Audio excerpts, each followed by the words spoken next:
ভারত শেখ হাসিনাকে ফেরত পাঠাতে আগ্রহী নয়, এমন মন্তব্য করেছেন পরিবেশ উপদেষ্টা সৈয়দা রিজওয়ানা হাসান। বিকেলে সচিবালয়ে পাহাড় কাটা সংক্রান্ত এক সংবাদ সম্মেলনে তিনি একথা বলেন। তিনি বলেন, ভারতের বর্তমান অবস্থান দেখে মনে হচ্ছে তারা শেখ হাসিনাকে দেশে ফেরত পাঠাতে চায় না। তবে সরকার এ বিষয়ে প্রচেষ্টা চালিয়ে যাবে। সংস্কারের বিষয়ে তিনি জানান, ফেব্রুয়ারির মাঝামাঝি এ নিয়ে আলোচনা হবে। সংস্কারের ধারণা সব দলই গ্রহণ করেছে এবং রাজনৈতিক দলগুলো তাদের মতামত জানাতে পারবে। তিনি আরও বলেন, সংস্কার, নির্বাচনের রোডম্যাপ ও বিচারিক প্রক্রিয়া একসঙ্গে এগিয়ে চলছে।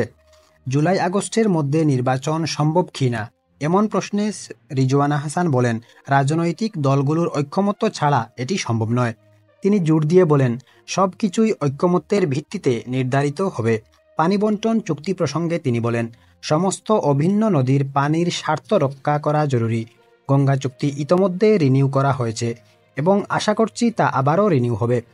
তিস্তা প্রকল্পের বিষয়ে জনগণের মতামত অবশ্যই গুরুত্বপূর্ণ, যে দেশই সহযোগিতা করুক না কেন।